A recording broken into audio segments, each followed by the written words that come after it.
Hello, good, yes it is, afternoon. Good afternoon, it is 2 minutes past the hour of 1. I am here with Kuva99. Kuva, are you feeling slightly more human? Nah. No, Doesn't good. stop me usually. Good. Okay, good. So we've got an unwell Kuva to chat football with us. Welcome to everyone in the chat. This is our live Daily Thoughts, just where we can discuss the Daily Thoughts with everyone's comments, and also any questions that you put into the chat, we will answer. So if you just want them answered by everyone, just put them in generally. If you'd like specifically Kuva or myself, or if anyone else joins us to answer, then please put it in the chat. Kuva, today we're going to discuss a few things. We're going to discuss Richarlison being injured and how that affects Tottenham Hotspur. Don't laugh just yet. We are going to discuss Antonio Conte in contract talks. Has it just started? Has this been going on a while and they're only letting us know? Is he going to sign? What's the demand? We'll talk about all of that. And then we'll have a little bit of Perisic versus Romero. Which one of our boys is going to make it to a World Cup final? Kuva, let's start with Antonio Conte. For months now, months, I suppose since the summer, even since he joined, the whole talk has been about the fact that he signed a very short-term contract to be Tottenham manager. It was he committed? That he still lived in Italy, his family still lived in Italy. Would he be backed? Some said then he was backed in the summer. All of a sudden it started to go wrong and it wasn't being backed, so he wouldn't sign a new contract. Mate, it's a big old mess. What's going on? Is he going to sign? And what do you make of the timing of these, whether these talks are happening now or whether or not we're just hearing about it now? What do you reckon? That's it, first of all, isn't it? Is it just people with a story to push, or are they genuinely happening? Because it seems a bit of an odd timing, doesn't it? The only thing that makes sense to me is they've been waiting sufficiently long for the World Cup to get a few possible targets together, and the talks would only be, as far as I'm concerned, with a view to January transfer window, which we've been saying for a long time. That's the big one. That's the one that decides the future, really, because if he gets nothing again, or nothing of note, few backup players, what's the point? Surely he's not going to sign them. If he gets nothing again. Sorry, I don't know why that came through on my phone. Yeah. Apologies. Rookie, right. Call it off. Start again. Apologies. It came through on my phone. I was just like, hang on, why am I hearing two Kuvas? One Kuva is enough. Less of that. But the thing is with it, I mean, like we just spoke briefly for a minute off air. I fail to believe that an elite football club, and let's be fair, for how much revenue is generated, for the size of the stadium, for the manager we've got, players like Son and Kane, the training grounds, etc. We are an elite football club from that aspect. I'm not saying from a winning perspective. I fail to believe, Kuva, that Spurs have waited until 2 weeks, just over 2 weeks until the transfer window opens, to have a conversation with a manager that is only going to sign dependent on what transfers are made in 2.5 weeks' time. Where do you stand on that front? What is really elite about us, though? The ground, the training facilities. This is what I'm saying. Okay, let's say for a club that want to be elite, for a club that are the top. Oh God, yeah. We're one of the best wannabes around. Come on. Okay, let me rephrase that. For a club that are the 7th or 8th richest in the world, I just fail to believe we have left it until now to have discussions with a manager about what type of players they need to bring in a couple of weeks' time. Surely that's just not how it works, right? That's not how it works at any football club, is it? You've got to have a long-term plan, haven't you? But I mean, that's been my biggest argument about Levy and Sugar before him as well. There was never any sense of direction. You can't pull together and be on the same page if you don't know where we're going. You even see the fan base is fractured, or people believe in different things. I think I'd love to see one of these interviews that you get from some other chairman and managers at other clubs saying, this is where we're aiming to go. This is how we're going to do it. We don't do any of that. It's guesswork with us all the time. I see. Kevin Fletcher's reacting angrily. History, saying history. That's what makes us elite. No, that's what it should be, mate. That's what we were. We're not anymore. Yeah. We're not at the moment. That's the real shame on it. That's why I'm so bloody angry most of the time about this club. It's frustration. We should, about Conte, contract, things like that. You should well in advance know what you're going to be doing. Either you want the bloke or you don't. If you're Daniel Levy and you want to at least pretend you're taking the club somewhere, you've got to go all in on it. You've got to go, there's the best manager I can possibly get. I'm going to give him as much as I possibly can to what his requirements are. Yeah. I'm not convinced, mate. Is anybody? I don't think so. Let me just quickly address Billy Horrocks. Billy, you said, Sava, you said you would get on board the Conte train if he signed a contract. I mean, first of all, that's not an expression that I would ever use. But what I actually said was, if he signs a contract, we have no choice but to deal with it, right? That's the facts of it, Cougar. If he signs a contract, it doesn't matter if you, if I, if Fred down the road like his football. He signs a contract, he stays. The big thing for me is this, Cougar, and this is the main point I wanted to talk about on this show, right, is if Antonio Conte does sign a contract, right, whether it be for 2 years, 3 years, 4, whatever it may be, what I then won't be able to stomach as a fan is anyone then saying that anything that happens moving forward, completely removing Conte from all blame. So at the moment, what I mean by that is we play badly, not Conte's fault. Levy didn't buy him who he wanted. Squad doesn't look balanced, not Conte's fault. Levy didn't give him what he wanted, yada, yada, yada. If he signs, that means that he has agreed to whatever has been sold to him by Daniel Levy. So at that moment, for me, everything changes. At the moment, I can sit here as a fan and go, yeah, I hate Levy. I don't like the way they work. What I can't do is if a manager like Conte, who's seen the way we operate and has apparently not been backed, if he then agrees to sign, I then take all of the blame then moving forward. That doesn't sit with Daniel Levy for me. That sits with Antonio Conte for signing the contract. It's the big question we'll have answered, isn't it? If he stays, signs a new contract, I agree, mate. That is down to him then, because if he's prepared to stay under these conditions, he must be satisfied with them. So that is down to him. Let's see him do something with it. As for the the talk of who should really initiate this thing, we get the little merry-go-round. Kane won't sign a new contract unless Conte does. Conte won't unless he's getting back. It's got to start with a bloke at the top. I mean, he's running the bloody club for Christ's sake. So slap the contract on the table, show him what you're going to do to back him, convince him. He'll sign the contract then. If he doesn't want to sign the contract and you've given your best shot, at least you know your way forward. You just say, well, it's probably better. If he doesn't want to sign a new contract, it would be better to part with him now than wait longer. Absolutely agreed. The thing is, look, you've got two ways of looking at this, right? Look, I don't need to say what I think of Conte's style. Everyone knows what I think of it. Is if he walks away, right? If Conte walks away and it's because Levy didn't back him, at least then you can turn around and go, cool, all right, now everyone at this club knows the problem, right? For those that don't, I mean, many of us have said it for years, but there's the problem, right? He's walked away, Conte's walked away, this is the new man, and the chairman, is to blame. Now, if Conte stays, that's on him. He knows what he's signing up for, right? He knows the type of players we're going to buy. So what it can't be is we sign a couple of players in January, they don't work out, and then everyone goes, but he wasn't backed by Levy again, because he knows now how we're run. He's seen us operate in transfer windows. Yeah. His mate is the director of football. So for me, I will get behind him if he signs a new contract over, because there'll be no other option. That doesn't mean I have to like his football. But then I will no longer allow the excuses to be, well, he wasn't backed, because he's got the choice to walk away.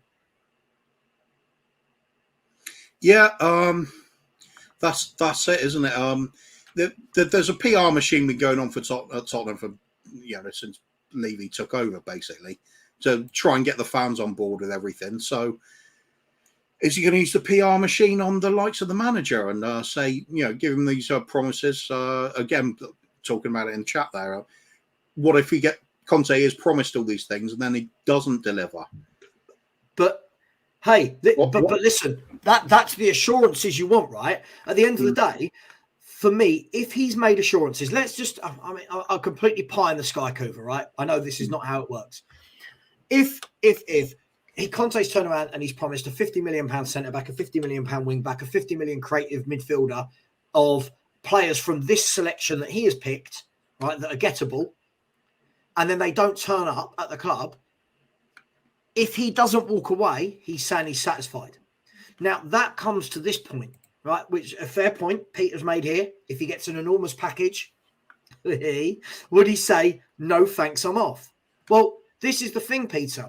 If it's about the money for Conte and not about winning things, then I don't want him here anyway, right? If it's purely about the finances, then he's not really committed to what he's trying to build. So if he accepts he is at fault then for what happens moving forward, that is on him. That is on him. I think the other thing to take into consideration is the state of affairs at Juve as well, because the new board is going to come in, club's in a mess. Mm-hmm. It's not unusual to look to a previous manager that brought you great success to come back in again, sort of rescue the club. I mean, Conte is an Italian. He'll want to go back home at some point. He's still got a house there and everything. So it's a good move for him in a lot of ways. With a fresh board coming in, new ideas, new drive for the club. That might be just what he's after. Perhaps that's a consideration on him stalling as well. Of course. We just have so many things we're guessing at, don't we? Of course.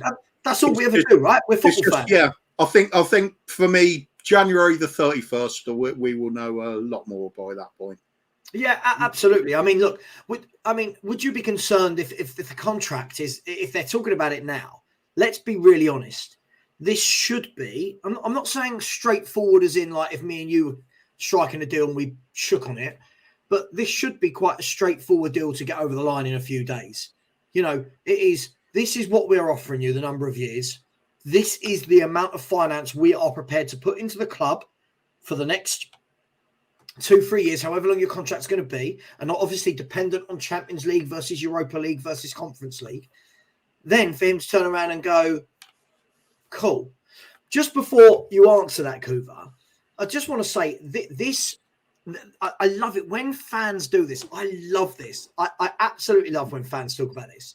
And then Kelvin's backed him up, which is all very nice and very good being chummy. Did Chelsea fans complain about his football when they won the FA Cup and Premier League? Now, first and foremost, let's be really honest. There's a huge difference, right? Chelsea did win the FA Cup and the Premier League. We are not winning those competitions. We are not. And the year after, Chelsea fans did very much complain about Antonio Conte and didn't want him at the club. So I think we need to remember that before we say, oh, they won and they were all happy with him.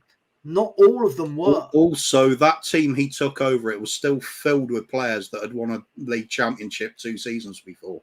Oh, of course. It's not like it was the situation we got here with players that have never tasted success with the club. It's huge difference. You cannot compare the two. This is what I don't get about it, Kuva. People always say it's this new thing in football where, oh well, we won't complain if this type of football wins or something. Right? Yeah. Did we win anything under Mourinho? Right. But this type of football we've seen, it got us knocked out to Nottingham Forest in the cup. It got us knocked out to Middlesbrough in the cup last year. Right, it's seen us, the best team we've beaten this season, Kuva, I hate to say it, is Brighton Hove Albion. No offence to them. That's the best team we've beaten this year, right? So when fans say, oh, this type of, we wouldn't complain if this won us a league. This is not winning a league. This football, look at what City are doing. This is not winning a league, yeah? So we're not winning a league. He clearly isn't bothered about the cups. Let's be really honest. So why do I have to like this football then, Coover? What is it with fans backing god awful football? I don't get it. Desperate for success. It's the only thing. Hope is always the big word around the club. We're always hoping for something better. I think people are just sort of resigned to the fact it's not going to be done purely through signing great players, like on a conveyor belt, like Chelsea used to or City did. So we're looking at a manager to try and do the business, but it's just not going to happen. We just don't do enough. That we never do. Even when we're at our peak, Pochettino years. I mean, people complain about him now. I'm not sure why, but that there was a point where we were getting close to winning the league. We were getting close to winning things. I'm not even going to go to the Champions League final thing because that was just a freak run of results for us, and we were having a pretty poor season at that point. But I look at the leagues, those league finishes, finishing second, finishing third. We were pushing for league titles at that point. If we're just going to step further, might have got somewhere. So the hope is always there. We're going to get somebody else in that will just transform what we've got into that level again. It's not happening though, is it? We've let the squad decay so badly that it's going to take donkey's years to get through it. But we still have excuses like sorry, Kelvin, I'm not picking you, but this isn't true.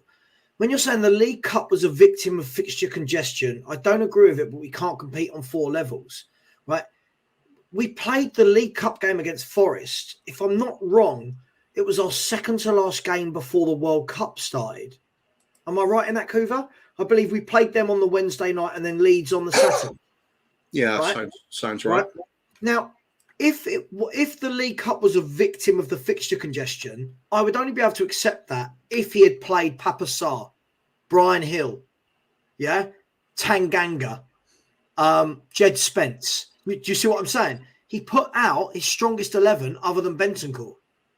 So again, this is what we do. Then it's Chelsea fans have the right to complain as they win every year. But Billy, you've got to understand the team he took over at Chelsea compared to the team that he's got at Tottenham Hotspur. We're not going to win things. This is the complete difference. Richard said, when watching England, I still feel like I've been watching Spurs. Bad football, bad first half performances, no trophies. The obvious answer from football fans who have no answer to a debate is stop watching then. Brilliant.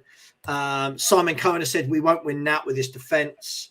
That stop watching comment, I have stopped watching. There's been several games in the last couple of years where I haven't watched us.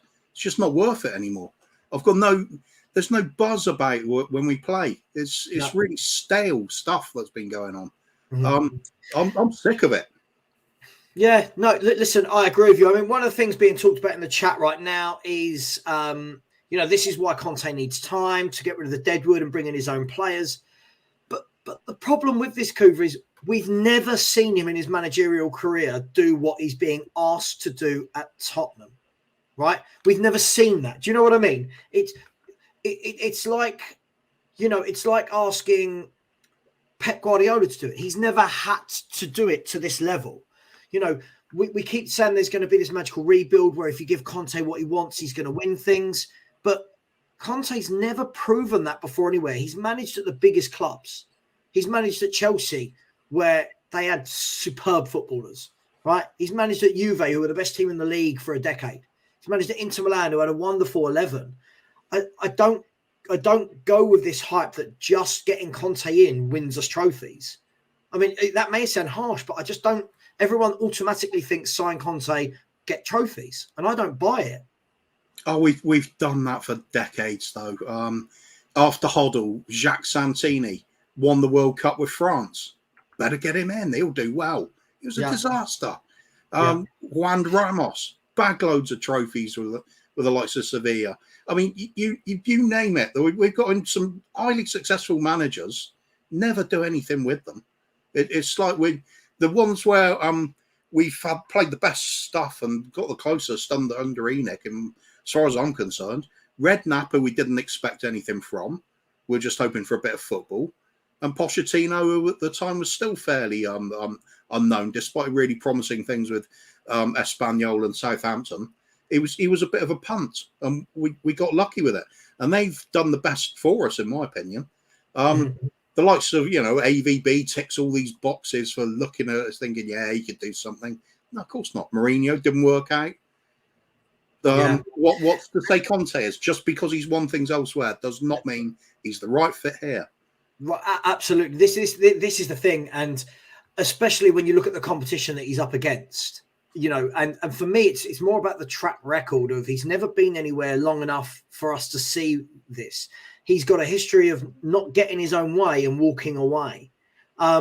Just quickly, North Londoners, Pete, big up to yourself. Thank you for the super chat. Has said this squad is miles away from winning anything. Teams that play poor football don't win anything anymore. Front foot teams are the most successful at the moment. I mean, in general, this is right. You're always going to have anomalies, Kuva. You're always going to have that. I think like Atletico Madrid won the La Liga once in the last 20 years or whatever it was through being a very dogged, hard team to beat, but still sprinkled with quality all over the pitch and world-class defenders that can play that system to a T, right? That's got to be taken. That's a bit of a caveat, isn't it? World-class defenders, quality in the team. I know. Amazing how that does things, isn't it? Maybe it's not so much about systems and style of play. Maybe if you actually get some good bloody players in, that would help. We're supposed to be rebuilding. We've got Emerson Royale at fullback. I mean what's Sessegnon on the left wing back? They're just not up to it, mate. The thing is, Cooper, I knew as soon as I read that out from Pete, and Pete, if you're watching, I knew as soon as you said that some people in the comment would come up with Morocco.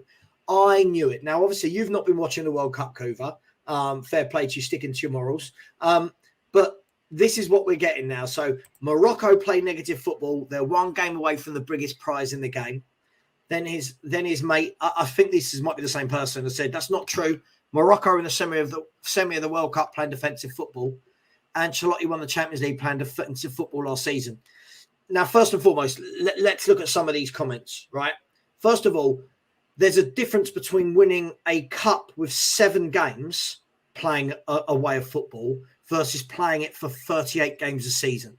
There's a huge difference than grinding out those results. Second of all, Morocco in this World Cup are not going to have to play Man City twice, Liverpool twice, Man United twice, Newcastle twice, Arsenal twice. Yeah, you can't shithouse your way to beating those teams every single time you play them. Third of all, I watched Madrid a lot last season, and there is nothing about Real Madrid that is playing defensive football. What are you talking about? Real Madrid have the likes of Valverde, Vinicius, Benzema. They had Cruz, Modric, Casemiro. What part of you, their centre-halves were Militao and Alaba. What part of you thinks that is a defensive team? Billy, come on. I know you just want to be difficult, but this is ridiculous. Look, at the end of the day, what do you make of this, Kuva? Can a team playing this style win a league anymore like the Premier League? Yeah, of course it can. Look, it's it just doesn't mean that because somebody does it that's the best way. In fact, the argument is more teams win these trophies by playing attacking stuff. I mean, international football especially is bad comparison because then it is a knockout competition. It is all about the moment. It's not about how well you're playing there. It's about getting the results, getting the things over the line. Even Glenn Hoddle knew this. Flair player he was. As England manager, he knew you have to sometimes get a difficult result. I mean, you can't just be Flair. Going back in time, European Championship. Remember Greece winning playing that way. For sure, I'm not suggesting they are anomalies. They're not the norm. I'm not suggesting in one way that you've got 11 players who are all mavericks running around and they're going to win you a league. Like Man City, for example. Man City have all the flair you want, the tick-attack or whatever, but they also do have the players that can do that dirty work at the back. Rodri or for years, Fernandinho in the midfield. But when you look at their team, the key components of how they're built is not based around defensive work. So the same with Liverpool the last 4 or 5 years. Yeah, Liverpool solid at the back. Yeah, if you look at the 2 centre-halves with Matip and Van Dijk, Yeah, but then you look at their fullbacks. Their fullbacks are not known for their defensive stability. Their fullbacks are known for how good they are going forward. Yeah, Thiago Alcantara. Yeah, Salah, Mane, Firmino. These players are. You've got to have that blend. You can't just have 11 workhorses in the team, can you? You've got to be able to mix it up in both penalty areas. Yeah, exactly. I mean, at the end of the day, that was the best teams. It's the ones with that balance. They know when they have to defend. I mean, Real Madrid last season, the Champions League, there were phases of play where they did have to just sit back. They realised the opposition's outplaying them a bit. They're outrunning them a bit. They got some aging players in the squad. They're not going to compete with them that way. Modric, he's getting on for about 60 now, isn't he? Still doing the business. Yeah. And still head and shoulders above anything we've got in our midfield at the age of 64. Yeah, absolutely. So it's having the ability to do both. You can't just say, shut up shop, defend like crazy, you can't. Grind results out constantly is the way forward for everybody. Yeah. Otherwise, every team in the league would be doing it in every league. Why don't Man City play like that? If it's a better way of playing, they'd do that and make sure they won every game, wouldn't they? Yeah. So is Pep like out of his mind, doesn't know what he's doing? The thing is, Kuva, when these conversations come up, the anomalies are always the examples given, right? Yeah. So it's almost as though we forget if we're looking at the 90-10 rule or whatever, people will straight away go for that 10% that won it rather than what happens more often than not. Now, if you look at the Premier League champions for the last, I tell you what, if you look at the Premier League champions from its inception, Kuva, in 92, right? 30 years of Premier League champions. How many Premier League teams were defensive? Now, I keep hearing that Chelsea under Mourinho were, even though they scored a record number of Premier League goals. That defensive team, right? I don't think there's many that have won it by being negative. I think Greece stands out as a team that didn't have the quality, so shithouse their way. I think Morocco, what they're doing now is fair play to them, but they haven't won it yet. Let's be really, really honest. To win it, they've got to get past France and then Argentina possibly, or Croatia. So it is the anomaly, right? I'll get the impression Morocco are doing a sort of Leicester, the hard-working sort of thing. They've certainly got with smattering of some very good players because they've certainly got oh God, I'm not with it at the moment. The wing back that we're after always linked with Hakimi. Yeah, Hakimi. I'll tell you what. I'll read this out to you, Kuva. So this is Morocco's games in the World Cup. They're 5 games. This is the possession they've had. This will tell you a bit about how they play, right? So in their first game against Croatia, they had 33% possession. In their second game against Belgium, they had 33% possession. Against Canada, this is Canada, by the way, they had 40. Spain, they had 23. And Portugal, they had 27. So that gives you an idea that in not one of the games have they had the ball, like in terms of the majority of the time. And I'm cool with that. But let's flip this conversation, Kuva. If you haven't got the players to do that, fine. But I look at Spurs and I look at Bentancur. I look at Basuma, Kulusevski, Son, Kane, Richarlison, Perisic. You're not telling me we have to be a team that has less of the ball than the other team every single game. I don't buy it. We've already said there's examples of teams winning with any style you like. The key isn't the style or how they're applying it. It's having the players, fully committing to it, buying the players in to achieve that style, and the manager that gets the best out of players playing in that style. So take your choice. It isn't a necessity. It is a choice to play in that style of football. So if people are thinking that's great and it's what they want for the club, good luck to them. Personally, I can't stand the way we play. A few games where we get sudden goal fest, and it's mostly down to the brilliance of a few of the players. Kulusevski having a blinder, Kane bang on form, or Sonny coming in and scoring a hat-trick off the bench or thing. It's great to see goals go in, but goals often mask what you see in the rest of the time. If they hadn't have gone in, and some of those games you lose, turn a 6-2 win into one we'd lost 3-2 because Leicester were well on top of us in that game. If that had been a loss, suddenly they're going to be questioning it.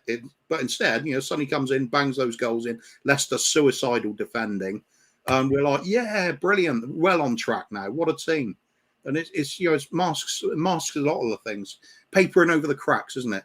Goals tend to do that, but I mean, that I suppose in a way that is football, and you can't be perfect all the time. Even Man City having a bit of a wobble this season from time to time, and that's with Haaland up front now. Yeah, of course. So, I don't expect anyone to be 100% brilliant all the time. But again, it is down to a choice, isn't it? You don't have to play a set way. You're on your own for 1 minute as my door's got. No problem. I'll have a look at some of the comments then. Loads going on. Some agreeing with me, some disagreeing. It's what do people think? What are people expecting from the club, really? Does anybody know what the way forward is with our team? Because I've always maintained this. It's almost heart-wrenching to see the fact that we don't seem to have a plan.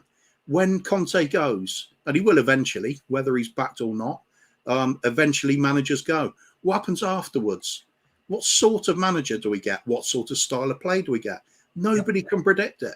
We just go at pot luck all the time, one direction then another. Saying it's all we've got to go for this pragmatic style and got to grind things out. Great. Do you want to commit to that for 20 years? God's sake, I'll just give up on it.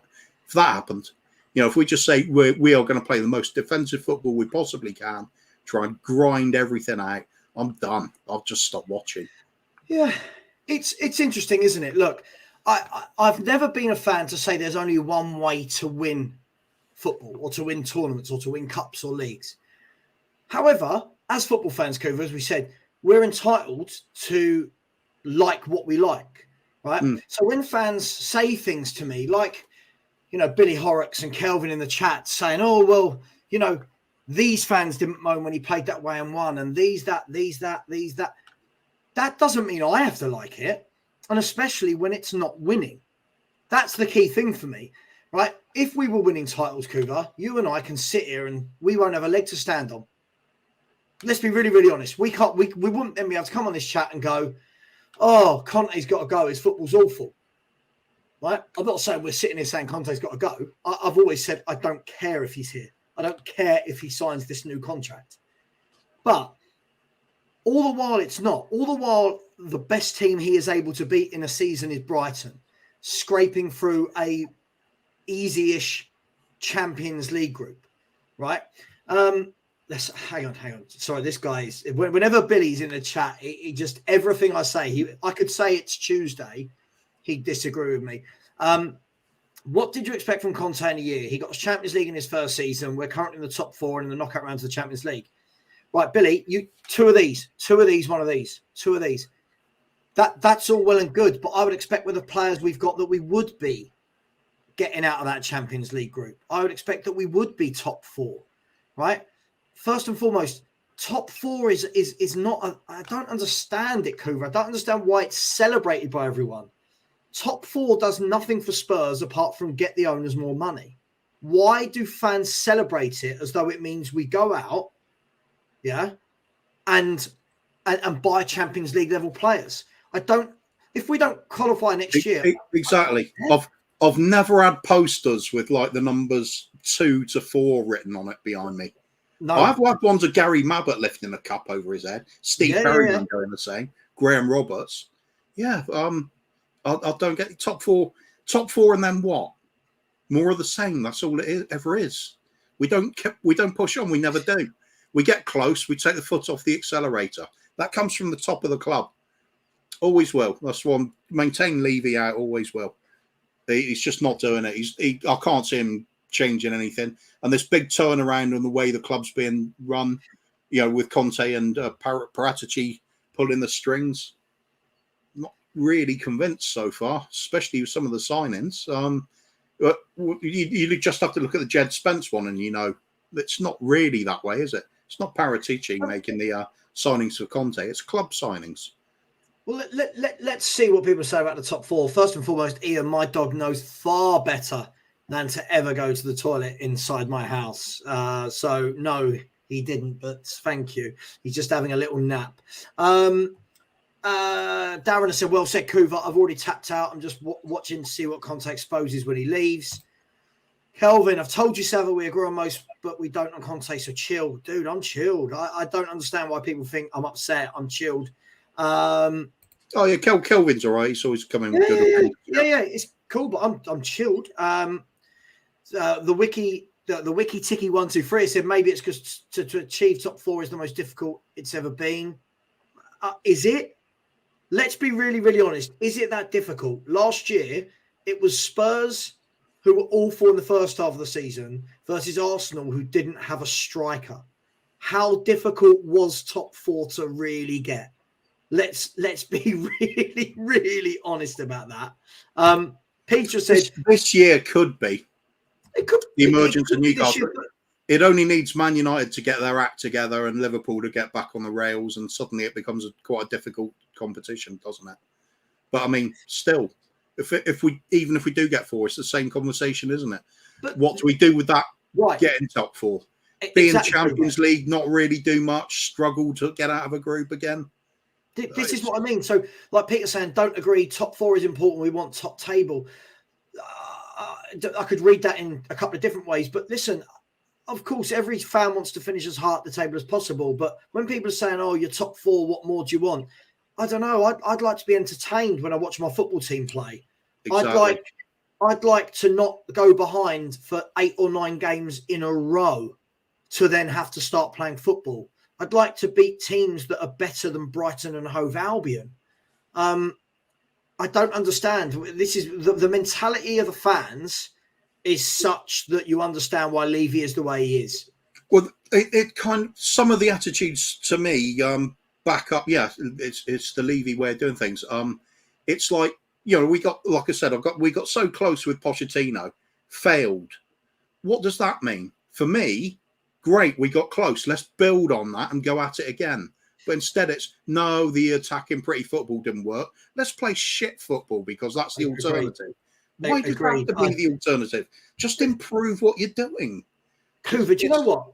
Do you know what? We've said this a number of times, though. The whole we don't have I saw this, right? The whole we don't have players that are comfortable on the ball. We have to rely on quick breaks through Kulu and Son, results in lesser teams having more possession. Where I think this is a complete myth is when we start losing a game, all of a sudden we turn into the team that are comfortable on the ball. We turn into the team that have the possession. We turn into the team that dominate the game. Why can't we start games like that? Why do we always have to go behind? This one where we disagree on it a little bit, Sav, because I do kind of agree with that in a lot of ways. You take the Liverpool game, for example, when we lost at home, and we were terrible until they took the lead and go a couple of goals up. They could sit back then. We look better when they're not pressing us. But they're not, though. Let's be honest. They're not sitting back. Like, even against Liverpool. Oh, they were. They weren't. No, they weren't. Of course they were. They were just controlling the midfield. They weren't bothered. Hang on. Okay. Listen, I'm sorry. No one's going to tell me the way we played in the second half against Bournemouth, we couldn't have started the game that way. I'm sorry. I'm not buying. We should start the game that way. But when you say we could, you can't say we couldn't have started the game that way. Yeah, I think we couldn't because that's what we do. I truly believe that this manager sets them up. You know, I think he truly sets them up to do this in first halves, to soak up pressure. I truly believe that. It's a weird one, isn't it? Because there's been some things you don't get all previous managers in recent years. Remember under Pochettino, Harry Kane had started the season really slow. Why was that? Don't get it. But it did just happen. We always got these games where we couldn't break the team down. Take this for me. I can't begin to. It's like I said, it's a choice. Top four is not a trophy, Billy. We're talking about top four. It's not a trophy. The Spursy mentality, Billy, right, that you're talking about, I keep hearing this. I keep hearing, oh, if you don't like Conte, you don't want trophies. What? What trophies is Conte winning? What trophies? Yeah, exactly. The alternative to good vibes and no trophies with this club at the moment is crap vibes, shitty football, and no trophies. That's the alternative. While we still got this bloody ownership, we're just not going to go anywhere. It's always the same. Agreed. Always the same. Of course. And this is why we've said a number of times. For me, it's, as I've said, if Conte stays and if all the ifs, right? If Conte stays, if Levy backs him, and I'm talking backs him, cool. I can sit there as a fan and shut up and I can't say anything about the football. But if I have to sit and watch this football all year and at the end of it, we don't win anything, all these people saying, oh, you'd rather watch good football than win something, have not got a leg to stand on, because I would have had neither. I would have had no good football to watch, or I won't have a trophy. We didn't win anything under Pochettino. I was bloody enjoying watching us then, though. I'd much rather watch that than what I'm watching now. Exactly. Yeah. I mean, this is a great point. So David, big up to yourself, David, has said, how many times have we been in the top four under Lewis? Has it brought world-class players or trophy success? No. So why do you expect this to change? No. David, I don't know if hopefully you're not talking to us. I don't expect it to change. I'm not sure if people in the chat do, but this is what I'm saying. All of these people who are like top fours, the kind of golden egg. All right, let's get to the summer. Top four, who are we buying? All right, we'll buy players we could have bought in the Europa League. What does it matter? Let's be fair, our performances in the Champions League against three very, I don't want to say average clubs. That's not fair to them. They're in the Champions League. But let's be fair, Coover. If at the beginning of that Champions League draw, I'd said to you, here's our group, you would have bitten my hand off for it, right? We didn't have any of the big boys from European football in our group. Right? I know. No, I'm different opinion to you on that. No. So hang on. I know what you're getting at. Like, I know what you mean. In terms of progressing. In terms of progressing, you would have bitten the hand off. But yes, I get you. I would have liked to have seen us play a Barcelona or a Madrid or something. But we got the group we did. We made real hard work of it. Didn't look good in any of the games we played. Again, against Marseille. Yeah, we had to do it the hard way. I don't understand. I mean, all the fans, we're all on such different pages, aren't we, Coover? All the fan base at this club. Yeah, that's what I mean. You want that sort of galvanising figure at the club that's brings everybody together. We just don't seem to have that. It doesn't come from ownership. Doesn't seem to even come from management. On the pitch, have we really got a leader on the pitch? I don't think we have. I don't think we have. No. I would say what I would love to do is chairman or manager coming out one time and just saying, look, it's been 60 years. We need to win the league. We need to take this team and win the bloody league. Mm-hmm. But we never say anything like that. It's always, we're going to be competitive. What the hell does that mean? Top four? How is that competing? It's a generic word as well, isn't it? We're competing. Okay, what? It goes on.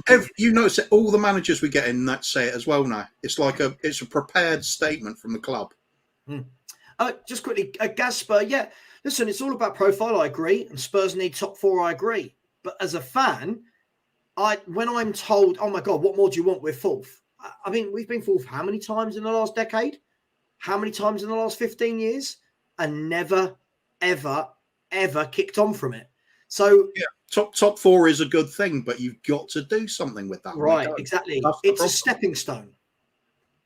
It's a stepping stone, right? You get top four, you go, right, who can we buy? I guarantee you, if Newcastle get top four, right? And let's be having this conversation because this is a very realistic possibility. I'm not saying 100% they will, Coover, but they're in with a shout, right? They've got a January window coming up, right? Every player they've signed since their new owners have come in has done really well. It looks like they've got a plan. I bet you if they get top four, they go out and buy top players. I bet you there's none of this messing about going for free transfers. They will already be lined up. They will already be lined up. They will get top players that come through the door that they go, right, let's go. And I'm not saying to win the Champions League, but let's go and give a really good account of ourselves in the Champions League. Spurs they surely won't just be saying competitive and stuff like that when they're talking to players. Of course they won't. I think some of their owners at the moment, or the sort of spokesman of the club, might have even used the competitive word. It's like a stock word for a lot of people, but you can tell they are not settling for just breaking top four and take their foot off the accelerator. No way. Absolutely. No. And Tony, I agree with so much of this. Look, if we win with Conte, I mean, great. I mean, we'll see. We've already our easiest route to a trophy. We already looked awful and got knocked out of the League Cup. FA Cup obviously is a lottery, but to win that, you're going to have to beat the Liverpools, the Man Cities, the Arsenals, whoever. For me, the big part of that sentence that I agree with is this: if he signs a new contract, if he signs the new contract, I as a fan will go, all right, you have signed up now to the. Sorry, Cooper, I know you hate this. You have signed up to the project. All right, cool. Now you've signed up to the project, Conte. You have got assurances from the club that you're going to get what you want. So now all the players that come in, you will have signed off. And if that doesn't happen, I expect you to leave. So I will get behind him when he signs a new contract, not before. Because at the moment, I don't want to get behind more years of this football. I just don't. I'll be honest. I really, really don't. I don't like seeing Bournemouth. Would you even say Conte has got a project? I don't think so. No. I don't think there is. I don't. I keep bringing up Posh because, he's been one of my favourite managers over the years. And we did have a project then. He came in, said, first couple of seasons, it's going to be very difficult. We're going to be very scrappy. We're going to have to get things in place that it's going to look messy. It'll start coming together. I'll have a season to assess the players, a season to start shaping the way the team plays, and then we'll start pushing forward and getting players in to push us forward. And that's what happened. With Conte, I feel it's like it's a rescue job to start with. Agreed. It feels like it's still a rescue job. I don't see what we're aiming at doing in the long term. There's no. It's almost like the club's too silent on the important stuff.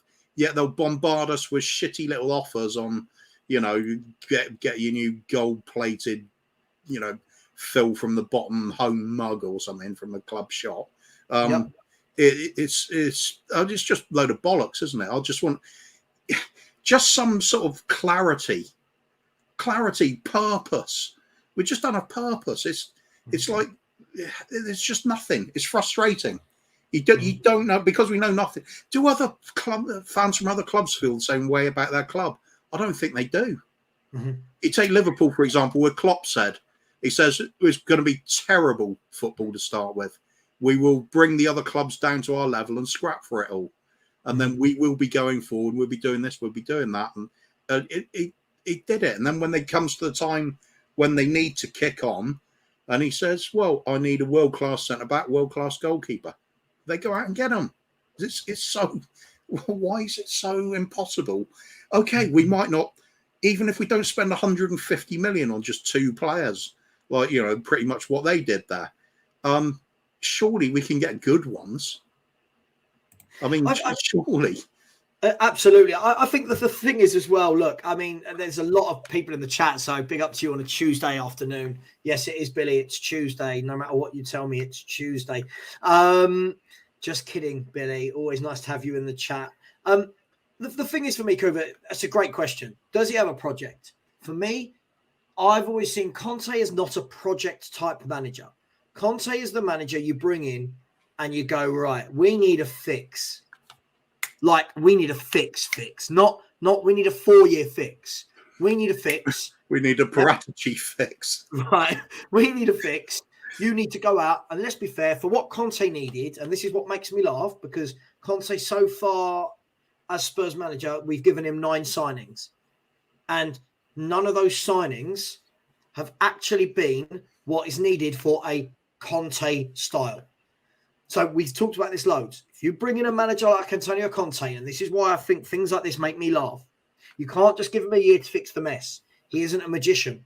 Your ridiculous expectations for a manager that is dealing with a lot of average players is unfair. So first and foremost, Coover and I haven't actually said what our ridiculous expectations are. All we've asked is that we want to see better football. Second of all, in that year to fix the mess, this is what I've said all along, Billy. If Conte walks away now, I'll have so much respect for him for actually showing that he's not getting backed. I'll have so much respect for him. But fans can't have it both ways, Billy, because all summer, Coover and I on our shows, any show I did, even with Bob Spur, big up to yourself in the chat, Bob, and yes, my dog is just misunderstood, having a nap on the bed. Whether I was with Henry, with Stell, with Will, with Danny, whoever I was streaming with, I heard the same thing. Conte's been backed. This window, it was all Conte's been backed. He's been backed. These are the players he wanted, all of them except who, Coover? Jed Spence, right? These are his players.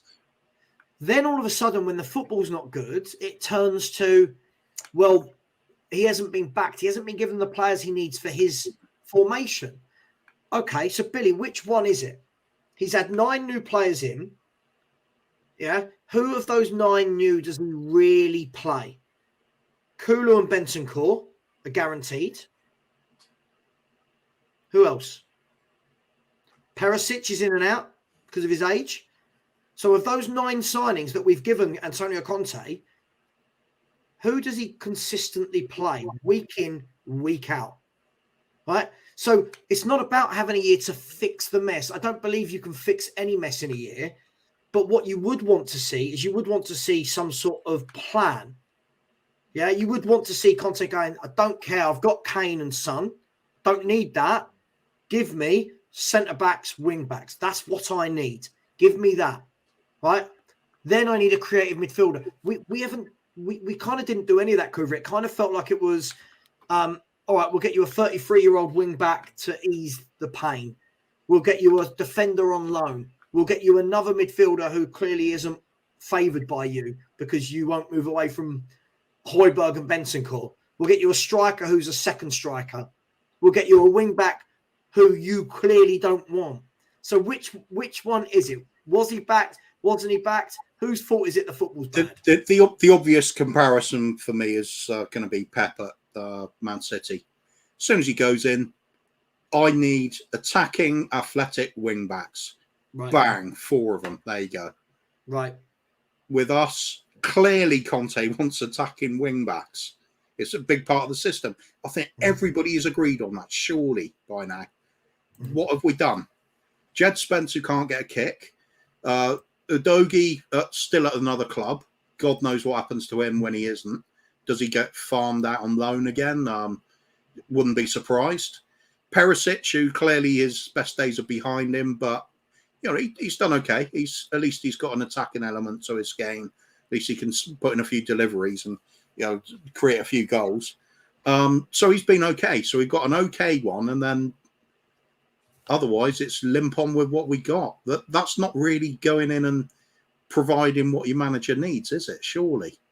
Agreed. Just quickly, this is what you get from Spurs fans, though, Coover. We're laughing at Matt Targett and Dan Burner's signings for Newcastle. Doing really well. Who have the best defence in the Premier League, right? And when he joined, were bottom of the table without a win from their first 13 league games. So when we laugh at players like this, they've clearly identified what they need. Now, we've got to remember as well, Billy, this is where I know you'll suffer with this because it means bigger thinking. Sorry, I'm going to say it because it makes me laugh. We belittle players that have performed whilst backing players at Spurs that don't. When he took over at Newcastle, the immediate concern was, right, don't get relegated. Yeah, bring in Premier League proven players. They don't have to be out of this world. Bring them in, steady the ship, stay up. We go again in the summer. What did they do? They brought in Matt Targett. They brought in Dan Burn. Yeah. They brought in Bruno Guimaraes and they brought in Chris Wood. Right. 3 of them, solid Premier League players. They stayed up comfortably. Then in the window, they went, right, okay, now what we're going to do? We need to add a little bit more.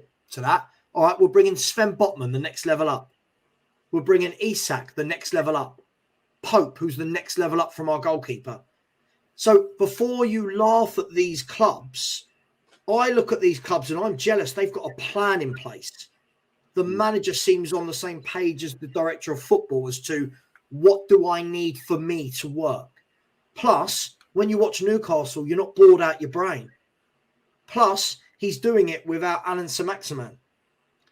I just feel we're very quick to judge other teams, Kuva, that do better than us in the transfer market. Yeah, there's an example of a team that's bought well and bought from the back to get solid defence in. Right. And built forward towards the goal was to become a better football team, and they've done it. They're now scoring goals for fun as well. Newcastle, as far as I'm concerned, top 4 this season, and they will continue to kick on. They're not doing it by spending crazy amounts. They didn't come in and do those sort of splurges like Chelsea did when Abramovich came in, or Man City with a stupid money being spent out.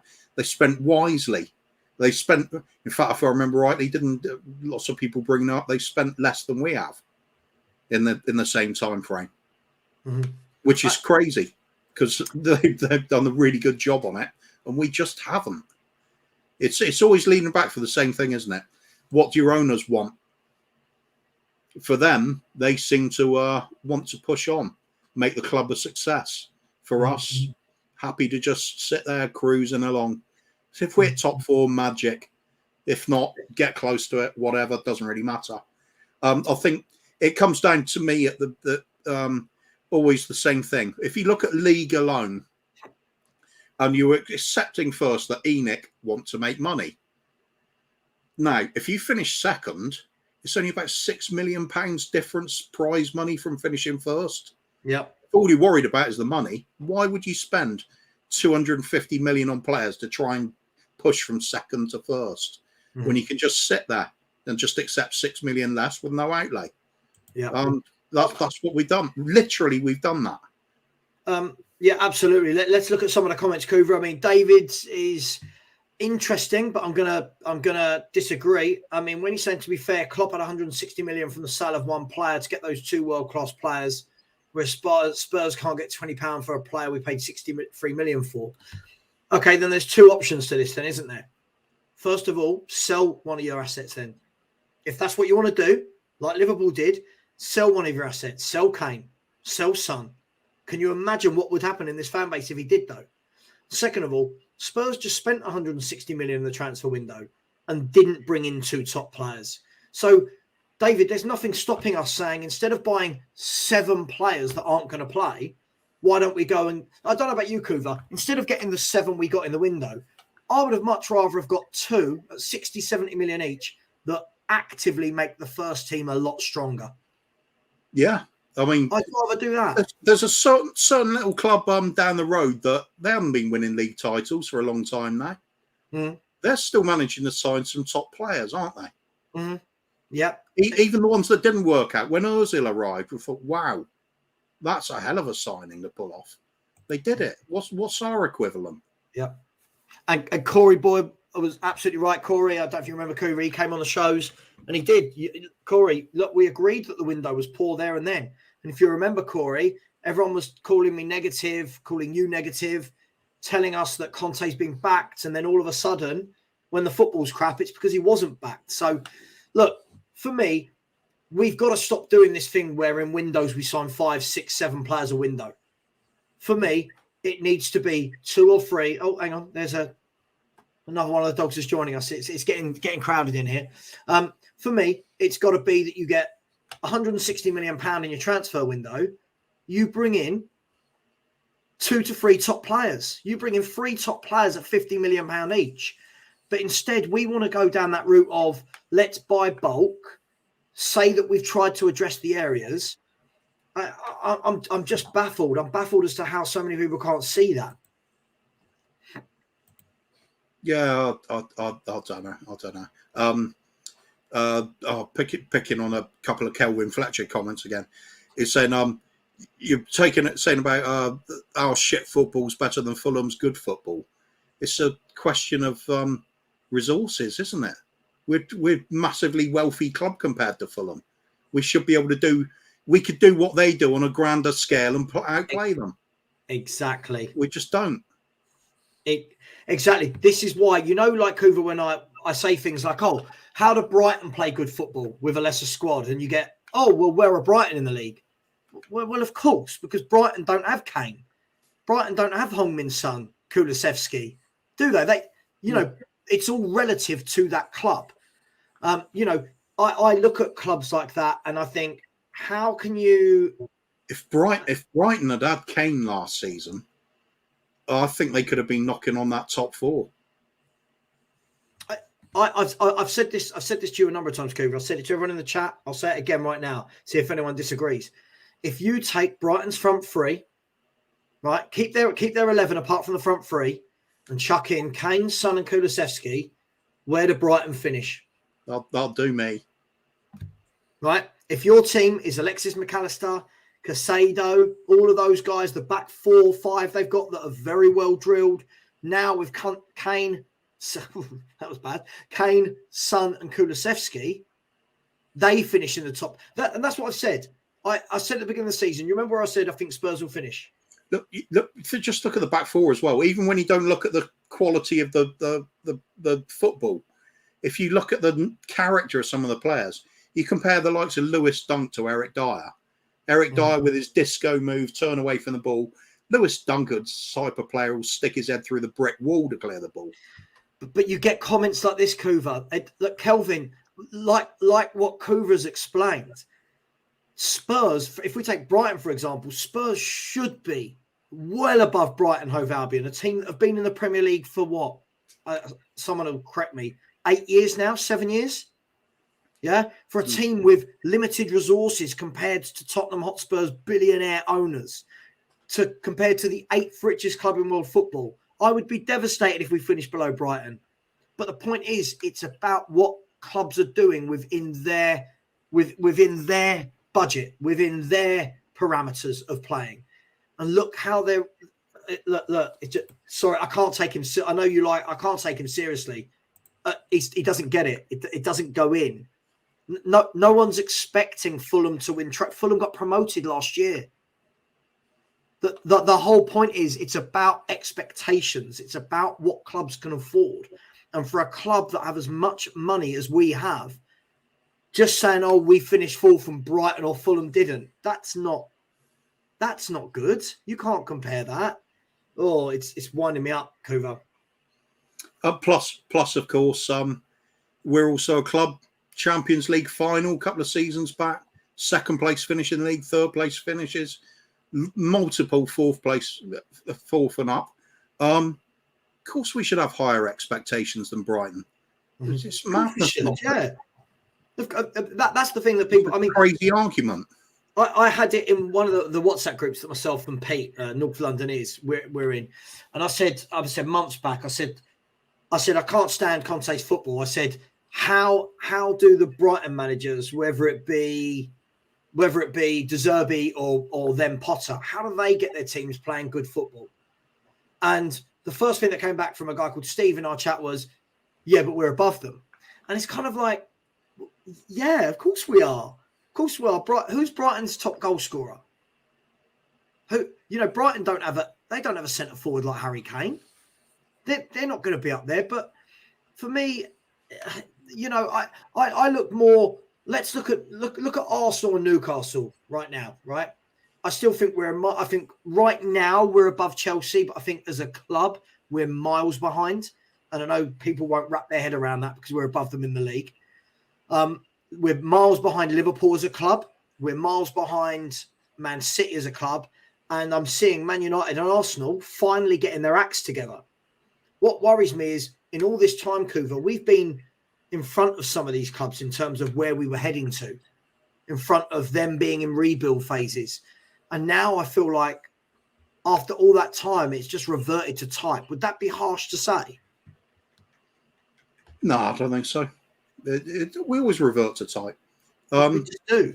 Yeah, it's one thing that's guaranteed under this ownership. Another comment. Still keep picking up the ones from Kelvin here. He said he was agreeing about the owners and the spend, but he didn't agree with mirroring middle to low league teams. Why? Why not? What about the likes of Pep Guardiola at Barcelona? He was in control of the B team, C team at some point, brought it through to the first team. Surely that's mirroring a lower level team he was managing. Mm-hmm. What's wrong with that? It's a question of scale. Mm-hmm. If you're playing great stuff with a lower league team or somebody further down the division, why can't you improve it when you go to a bigger team? Why have Chelsea just signed Graham Potter? Is it because they think they're going to be mid-table with him? No. They see what he's done at Brighton and think on our scale of doing things, we'll go somewhere. Right. Right, absolutely. I think the key thing as well, and one of the reasons why I don't think it will work with Conte, right? I'm sorry, I know loads of people love Conte, is I look at the bigger picture. I don't like lots of fans that go, "Oh my God, he got you top 4." It's such a small. People are looking at that rather than that. Kuva for me, great, got us into top 4. But as a club, right? As a club, what it means is we've got his style of football now until he leaves. But what that means for me more than anything is I think any good football club, all the top run football clubs will have their youth teams playing exactly the same way right the way through to the first team. The way the famous likes of Ajax and Barcelona have done it. What Man City do now. So that when Pep Guardiola goes and plucks an 18-year-old out of the reserves, what used to be called the reserves. It's not a coincidence that the likes of Phil Foden has come through, is it? Right. Because he plucks them out and goes, right, you play the number 4 for the youth team. We play exactly the same way. Go and do that job. Now, at Spurs, I would love to see some sort of something implemented of that ilk, Kuva, that we start to get to the point where the youth teams all play the same way, that filter into the first team, that when a manager is sacked, the next manager that comes in, or I say sacked, he might leave on his own accord. When a manager is sacked or leaves on his own accord, the next guy that comes in has the same beliefs. That doesn't have to be identical, but going back to Brighton, Potter and De Zerbi, they've brought in a manager. I think this is what separates us from some of the fan base as well, because a lot of the fan base are very, very short term with what they want, and I get that. We all want to see trophies, of course we do. Some people are very impatient with it. Want it now, been starved of it for too long. Totally get that. I'm with you on that. But as you said, Sarah, I'm with you on this. I've got an ability to just step back and say, I'm prepared to take a longer term project when I see that there is a way forward for this club. Not just next couple of seasons. I'm talking the next 25 seasons, next 50 seasons. We're going to have a style of play in place. We're bringing through players through the academy with we've spent quality time learning to play the Spurs way. We did have a way of playing football: 2-touch, passing, attacking football. That was the basis of all our great successes were. Even in the 80s, what happened there is we had a bit of balance. We had that grit and determination to go with a good play. You can't have it just good football. I mean, people have tried that before. You go a bit. Unless you're Brazil from the 70s or something, they can do it. But it's balance. But the most important thing is a sense of direction. We just don't have it, and I'll challenge anybody to say what sort of manager we have next and what style of football. Right. This is the thing for me. It's about all of the best laid plans are the ones that have not necessarily an end goal, but they have a consistent means, if that makes sense. When at work we put in a project that's going to last for 5 years, it's right. Here's the milestones: year 1, year 2, year 3, year 4, year 5. With Spurs, it's okay. This is what we're going to do now. Yeah, this is what we're going to do right now, and it's great. So people go, "You got us top 4, brilliant, celebrate." Okay, great. We've been top 4 before, or we got out of the Champions League group, celebrate. Right, we've been out of Champions League groups before. What's the succession? If Conte left right now, right? Let's just shoot, and it could happen. Conte leaves, he doesn't sign this contract. We're playing hypothetical, people, before anyone has a go at me. New manager comes in, Kuva. What does the new manager now need to do? If the new manager is a forward-thinking manager and not a wing-backs defensive manager, what does the new manager now need to do? Well, there you go. It's at the moment. We'll be looking at yet another rebuild, won't we? Right. But that's the idea. That's why we agree on this. I know several people want the same thing. That's sort of Ajax set up. Some people say it's not possible, which I totally disagree with. Man City are doing it. They're doing exactly that. So I just want to see this level of consistency, style of play that is associated with the club. If we do lose any player or any manager, we have people that will come in and know exactly what's expected about for the club. And the rest of the machinery, the mechanism is in place to do that. It shouldn't matter. At the moment, we have a case of a manager goes, we're in a little mini crisis, looking around. Oh, what can we do now? Where do we go? It comes from the top. That's what happens when you got somebody that's more interested than off the field business than on the field business. We'll come back to this process malarkey in a minute, Kuva, but this is a really good point, and I'm going to slightly change your question, David, so please don't be offended. He said, do you think these Spurs fans who don't mind defensive, dull football would welcome Southgate with open arms if Conte leaves? Now, I'm going to remove Southgate, and I'm just going to put any generic defensive-minded manager. You still there, Kuva? Can you hear me? Yeah? Yeah. Yep. I'm going to change that and say any defensive-minded manager, right? For example, would people want the Morocco manager that is averaging about 30% a game, right? Or do people welcome the defensive-minded dull football because his name is Conte? For example, if Steve McLaren had come in and played this football, if Jose did play this football and fans hated it, but because this guy's name is Conte, they like it. So what would the fans accept, Kuva? Again, it comes down to hope, in my opinion. People gritting their teeth with Mourinho arriving. Some will open arms about it. Serial winner, greatest manager around. They want to win something. Because we can't see where it's going on the pitch. We want this. A lot of people, I think, are just looking at the big name manager and think, if you can't win anything with them, you're never going to win anything. So it's like a desperation throw of the dice. It's the fact that we know nothing's going to be changing at boardroom level. Nothing's going to be changing in the overall way the club's going. So it's entirely down to a manager. So people look for the one with the greatest resume. People have done things in the past. I get that. I totally get that. It's what you do. You've got to cling on to something. You've got to have some sort of belief. Or have you? I'm pretty much out of belief at the moment. I just want full-scale change at the club. I don't think a single manager is going to make us successful at the moment. It needs to be from the very top. I agree. That's what I said. I've said, forget the word rebuild. I think it needs a reset. The club, for me, needs a reset. We need owners that come in, get their own manager, their own director of football, that all start and go, right, let's sit down. I don't mean like over a cup of coffee or something, but let's sit down over the summer and work out what's the plan for 5 years, for 10 years, for 20 years. It's the bucket with a hole in it, isn't it, mate? Right. We're currently trying to fill up the bucket furiously to try and get to the top. It's not going to happen. You need a new bucket or fix the bloody hole.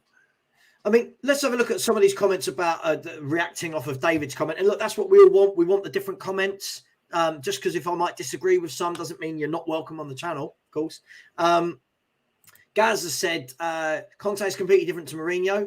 I disagree. I think he's completely different to Mourinho in as much that he's not as successful. There you go. That's a controversial one. Well, true. But, it's true.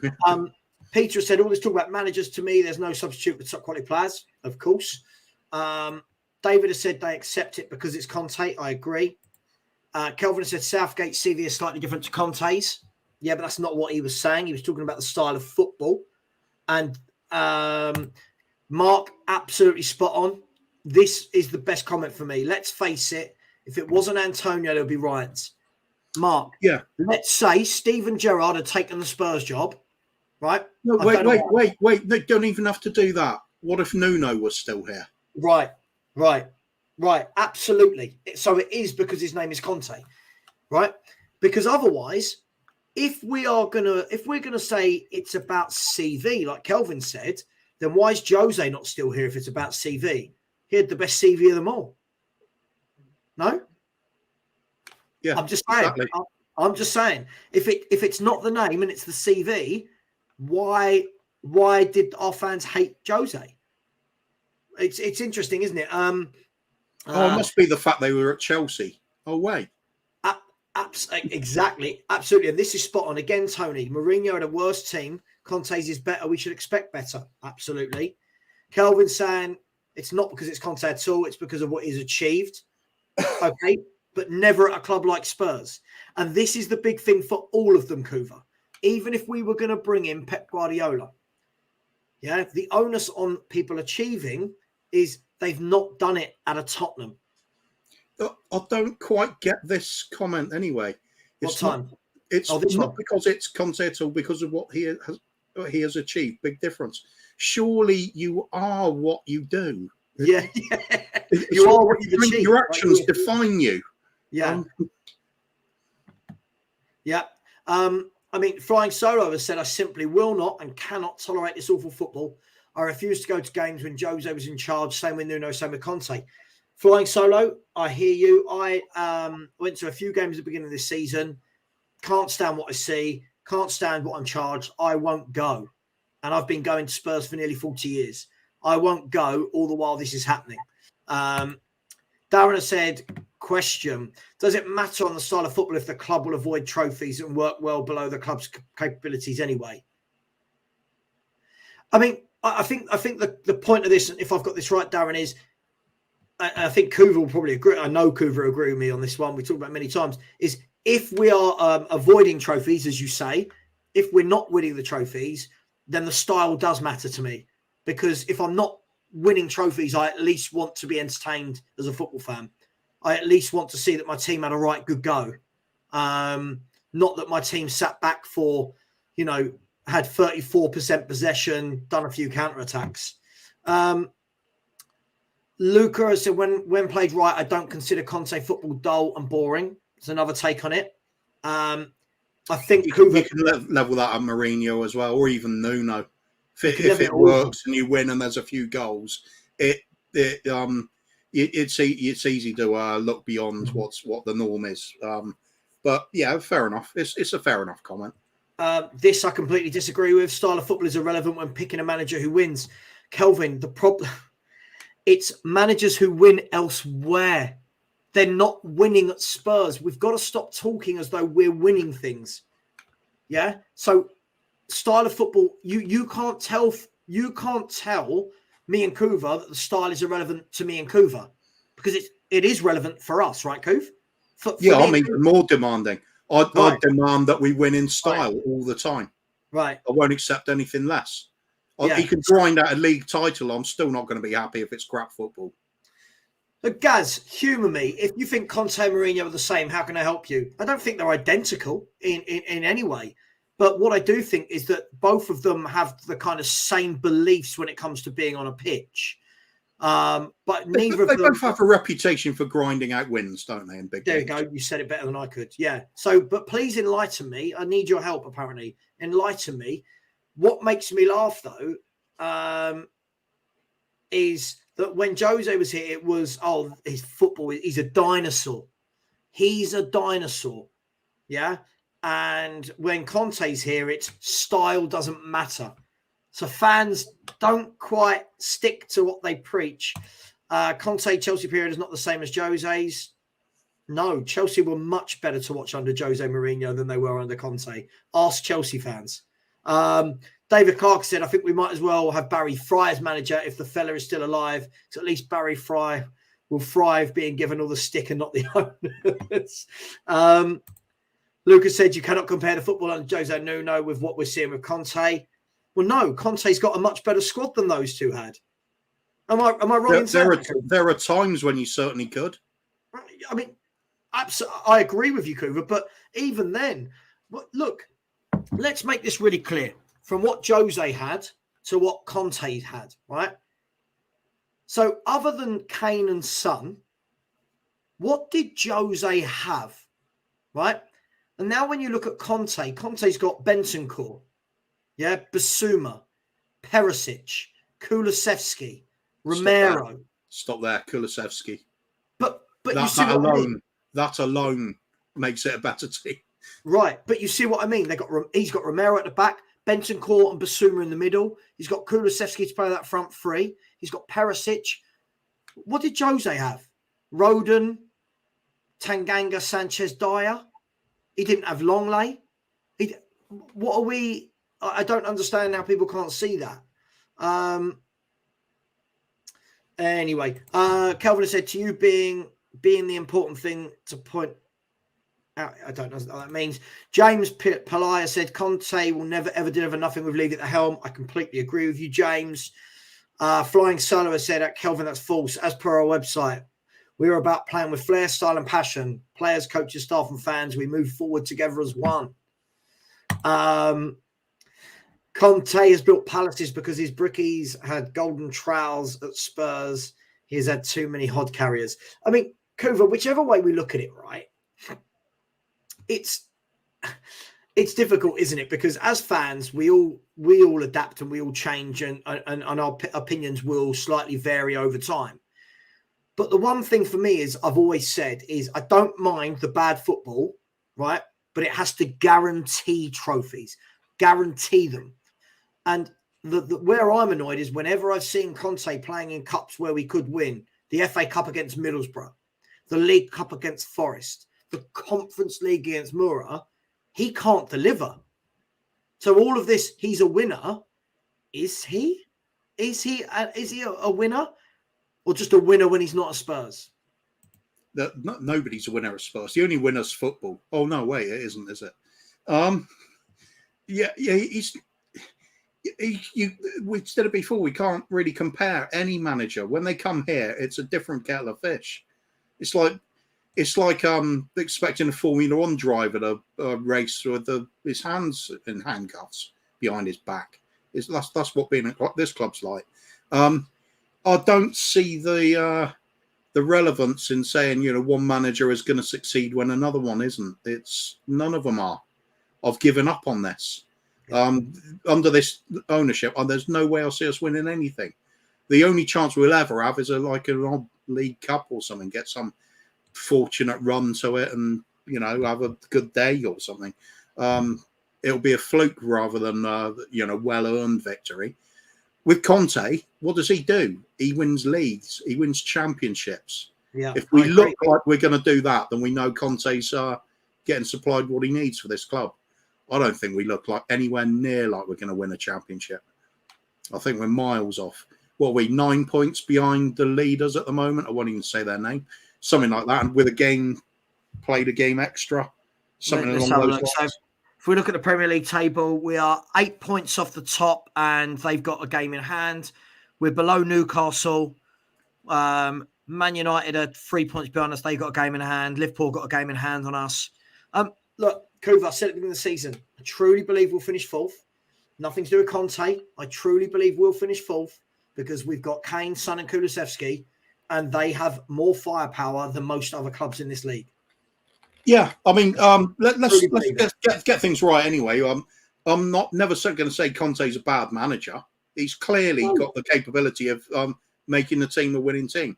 But in the right environment, with the right owners, the right environment, the right chairman that actually wants to win. Yeah, right. Yeah, because he can do the job. As I said before, right? As I said before, if I respect Conte so much, I'll respect him even more if he walks away, even more. And all those people will go, "Oh, Conte's got to stay," because, as I said, for his 9 first signings, not one of them was a top centre half. Not one of them's been a top wing back. Yeah, they've not been what he needed. So for me, I would turn around and I'd respect him. Come out in the media and say, I left Tottenham because their ambition didn't match mine to win leagues. And do you know what? I will forever then never say a bad word about his style, about anything. But sign the contract, but bringing this full circle, sign the contract, it's on him. Yeah. Does anyone agree with that in the chat? That if he signs the contract, he's not walking into something he knows. He's already in it. He's already in it. I think a lot of people have agreed that it would be basically proof that he's being backed. If he's going to stay, that it's got to be a reason for it. Otherwise, what negotiation is there? You just have a contract put down and signed. It'll take 5 seconds. No, they're going to have a talk about it, aren't they? They obviously want to have a talk about what happens in the future. Who would sign a contract without knowing what's going to go on after you've signed it? He'll want, like you said, he'll want assurances. Surely, if he gets them, he'll sign. If he doesn't, he won't sign. Simple as that. It's a test. It's it's a test for Levy. If Levy's going to pass, Conte will sign a contract. Mm. Yeah, people did say the same about Klopp when he started at Liverpool, but the difference is from day one, Jurgen Klopp was given players that he needed. And again, this is what it boils down to. As Kuva said, Pep goes into Man City. This is what I need to make my style of football work. And you buy it, and then you go, cool, they're backing him. But the problem is, I keep hearing Conte needs his own players. Who are Conte's own players, Kuva? Because we get linked to players that are very exciting, like Pedro Porro, and all of a sudden, he's not physically good enough. Is Dumfries a Conte-style player? Is Basuma? Is Longley? Is Adoji? I don't know. What is a Conte-style player? Because it seems that anyone who comes in and does well is, and anyone who comes in and doesn't, isn't. So what is a Conte-style player? Depends, doesn't it? I don't know. Only he knows for sure. But all I have seen over the years is he does tend to favour physically strong players. Mm-hmm. So that's why he'll be more of a fan of the likes of Milinkovic-Savic than he will be for James Maddison, for example. That sort of difference. We can win the league apparently as well, mate. An 8-point gap is nothing. Yeah. And earlier in the season, it was a 1-point gap. That meant nothing. Now it keeps getting bigger, doesn't it? Unbelievable. I love Gaz. Are you seriously suggesting Spurs can win a league? I'm just asking for a friend. I need to know. I'm looking behind us right now. I'm not looking in front. I'm looking behind. City and Arsenal have got a game in hand. And then all the clubs below us have got a game in hand. So, and do you remember earlier in the season we're kind of neck and neck? There was about a point at most in between the teams. Yeah. And people were saying, Arsenal, they're going to fall away and stuff like that. Who's fallen away? Mm-hmm. Wasn't them, was it? Absolutely. This point goes to your point earlier, Kuva, that Conte's famous for winning leagues.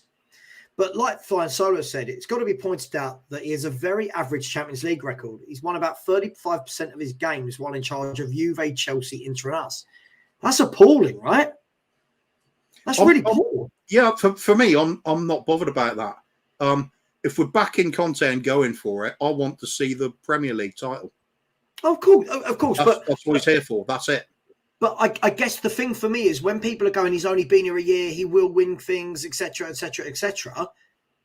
Then what? We're talking about the league because he's clearly shown he doesn't care about the FA Cup and League Cup. He clearly didn't care about the Conference League, right? Champions League, he's poor in. So what are we talking about? Sammy Spurs said he won't be able to do that though. He'll have been made to sign things, so he can't say how it is if he leaves. Levy's not daft. Well, standard thing, isn't it? Non-disclosure agreements. It depends if he runs his contract out, which runs out in the summer, I think, doesn't it? Yeah. If he does that and walks away, he's surely free to say whatever he likes. Absolutely. Because the thing is, it's always bad practice to mouth off your previous employer, isn't it? Of course it is. But at the same time, if Conte, let's have this conversation. In a minute, I'll give you a minute to think while I read out some comments. We're going to talk about where would Conte go other than Juve if he left? We're talking about everyone thinks he's a world-class manager, so we'll have that conversation in a second. Gaspar said he's going to be backed or he's going to be lied to. If he's lied to, it's his fault. He's already seen how we work. If he's lied to now, then that is what once bitten, twice as shy springs to mind. The multi-channel said Conte's a first-class manager leaving the border just waiting to sell up. Bill said he knew if his eyes were open when Mourinho was here. If they weren't backing Jose, they ain't backing anyone. This is the point. Conte by now would have seen that we didn't back Jose, we didn't back Poch. He's not been properly backed in a year. So if he signs a contract now and people go, oh, it's not his fault, he was lied to. Perhaps he has the faith in Perisic. But Perisic is the one who's given him the players so far, right? Yep. Well, he hasn't walked so far, so you'd have to assume he's happy on the balance of things at the moment. Yeah. So Kuva then, talk to me. Conte walks away now. Let's assume Juventus aren't a football club, right? Let's assume Juventus aren't an option. What top club in Europe takes Antonio Conte? Put it in the chat, guys. Realistically, what top club? Because I don't think many take him. I think Italy's always going to find a home for him. Anyone there. As soon as they're contemplating a manager change, he's pretty much proved himself over there. So we're going with what? Milan, Inter, Napoli. Usual suspects, yeah. Okay. So none of the big boys in European football. There's too many with recently signed managers, isn't there? Like Bayern have got one I can never remember the name of now. The young up and coming German manager. Really exciting that we got linked with. Barcelona, who's there at the moment? Luis? No, it's not Luis Enrique. It's I've forgotten. Can't remember the Barcelona manager. But is he really a fit for Barcelona? I wouldn't think so. That is a club that does have an ethos and a way of playing. Barcelona, let's be fair, Munich, Barcelona, Man United, City, these clubs, these fan bases would not be sitting around doing what our fan bases are doing, going, style doesn't matter. There is not a chance within a month. I can think of somewhere where I think it'd do really well. But it's not a big team at the moment. They're a team that should be big. Everton. Yeah, they got decent goalkeeper. They got defenders, proper defenders. He could probably do something with that. Peter, just quickly, I agree with you about titles, but the Champions League's been proven that it's not all about the Champions League. He's not a Champions League manager at all. So I don't think he is that. I mean, Slappy Jack has come out of a different perspective and said, but at Tottenham, he already has the best start ever on the club history. So I feel like he must be doing something wrong. Do you mean something right? Oh, yeah, right. Yeah, I mean, the results are there, aren't they? I mean, can't dispute those. But have some of them masked over substandard performances? Yes, I think so. I think we've got away with murder in a lot of games. And when we are really tested by big clubs, we've come off second best by a long way. But this is the thing. My whole point to this, and when you look at this, you've got James who said no top clubs will hire him. Mark reckons he's going to Yeovil Town. Is that Huish Park, I believe? Richard said Man United overlooked Conte before we signed him. Tony said no one outside Italy. Conte to Italy is a massive drop in his earnings. But the thing is, again, Atletico Madrid, again, for me, is a Conte type club. But my point to all of this, is Xavi's the Barca manager. Yeah, I don't know why that went out of the mind. But the whole point to this is some clubs that have a tradition, the fans that do demand something, they would not settle for this type of football. Yeah, they just simply wouldn't. And I think that's why the Man United fans like Ten Hag. They can see he's got a plan. Yeah, it's going to take a while because he's coming and taken over a club that's been in turmoil for years, but he's got a plan. He's got an ethos, a way of playing. the next 2 or 3 players Man United buy Kuva will also be able to play his style, right? Yeah. Liverpool wouldn't play like this. Liverpool, City, Arsenal fans wouldn't accept this type of football. I don't even think Newcastle fans now, with the money they've got, would accept this football. Barcelona, Real Madrid, Bayern Munich, Dortmund, none of these clubs, I don't think, would hire Antonio Conte. And that, for me, I think Man United might have. But they didn't. Yeah. But that's because we snapped him up, wasn't it? No, they rejected him before we did. Don't forget they needed a new manager, and they brought in what's his name in interim. No, but we had you remember Ollie at the wheel? That was when Nuno got sacked, wasn't it? Nuno got sacked then Solskjaer got sacked shortly after. And Conte's bandied around. I think Gary Neville's got on record as saying that the United board did talk about it, but said he wasn't a fit for Man United's culture, their ethos, what they want. That surprises me, because their ethos went out the window like ours did about 20, 30 years ago.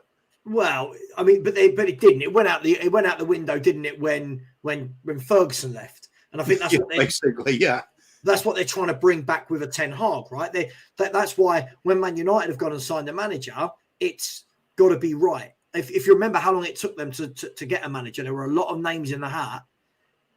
That's why they approached. If you look, they approached Ten Hag. There's a couple of others that play football as well. I think Luis Enrique was one of them. There was a few that they want to play football, and those clubs would have him out immediately. Plus I think also at United, who's really pulling the strings anyway, because Conte wants so much hands-on sort of approach to things, doesn't he? Well, except for the transfers, apparently. Mm-hmm. He's happy to work with the director of football, but I mean everything else, he wants it his way, doesn't he? He wants to bring in his own entourage of staff, and if he wants it, he must have it, otherwise he won't do the job. Are United prepared to do that? United, you like to support their old boys, don't they? And bring in the players on the coaching roles. I mean, I suppose we're doing it in a way. We've got Ryan Mason, but otherwise it's pretty much Conte all the way and what he wants. Different horses for courses at different clubs. Of course, like you said, top clubs around Europe don't really see it with Conte. There's no obvious fit. No, I think Atletico's a good shout. That's probably the closest one outside of Italy. But I mean, the talk about it not going back to Italy because the wage drop, it's still going home for him. It's he's loved and respected. He's I agree. I think that's where they'll end up. I mean, when you look at the best managers there's been, the Guardiolas, the Jose Mourinhos, the Ancelottis, when you look at the size of clubs they've managed. Now, I'm not saying Juventus aren't a big club, but you're talking about the Real Madrids, the Barcelonas, yeah. You know, these boys have managed the biggest clubs in the world. Conte, for me, I said this at the time. I had no problem with him coming in. I just didn't think it was going to be this bad. The thing for me was, why has a manager of that ilk come to Tottenham? What was he promised? Is it money? Has he come for money? It's a hell of a contract, isn't it? That's a lot of bloody money. And if you sat there and you're not currently working, why wouldn't you? I mean, Nuno, what a blinder he pulled. 6 months work for what, 14 million quid or something? Yeah, oh mate, for sure. Well played, mate. Well played. For sure. Fleeced us. For sure. Well, no, I don't even say fleeced the fans. He fleeced Levy, and in some ways I'm all for that. It's a difficult one. What motivates everybody different with everyone. I think Conte, at the end of the day, he wants to enjoy what he's doing, and he wants to have a bit of a challenge, and try and write his name somewhere where you wouldn't expect to see it. I think he'd love to put one over on Mourinho as well. Seeing Mourinho failed here, so if he can win something here, it's another little dig at him, isn't it? It's their little rivalry carries on. Can I just address? I love comments like this. This is what I live for, Kuva. Football fan, there's no pleasing you, Sav. Judge him once he's backed. Look at Pep when you was first at City, Klopp at Liverpool, working with mostly shit players. Okay, I can't explain this in any other terms. Conte, in my opinion, will never be back to with what he needs. There's a huge difference, and Kuva and I just talked about this. When Pep went to City, they backed him. When Klopp went to Liverpool, they backed him. You can already see from the 9 players that Spurs have bought since Conte's been manager that a couple of them have worked out. The rest of them are bit part players. We will not back. If we were going to back him, we were going into a season, with the best stadium in the world, the best training ground in the world, a world-class manager, Champions League football. Why was he not backed then? Because what fans like you will do, sorry, Cove, just really quickly, I want to rant. What fans like you will do, football fan, is if we have this conversation again in February when he's not being backed, and I say, there you go, he's not being backed, you'll come back and go, he's only been here 3 windows. Wait till he's had his 4th window. Then after the 4th window, it will be, he's only been here 2 years. Wait till he's been here for, you see what I'm saying, Kuva? If there's a plan, I can see it. And at Man City, they didn't win anything in Guardiola's first year, but you could see what he was doing. And he turned around multiple times and he said, if these fans are patient with me for 1 year, we will win the league next year. Right? What did they do? Right? Because he knows how to build. He knows what he wants to go in each peg, and he is backed. Conte, for me, isn't a builder of teams. I've not seen him do that throughout the years. I've not seen him go anywhere and have to take 2 to 3 years to build a club. Kuva. Yeah, it's move on. Yeah. Lots of people have been talking lately about... No, that's what I was going to say. Go on. I'll put together a little list of managers I think that can win at Tottenham. You ready for it? So. Go on. Yeah, I agree. Some good names on that list. Yeah. Some good names. I have actually thought of a genuine one now. You saw them the other night. Oh, Darren Brown.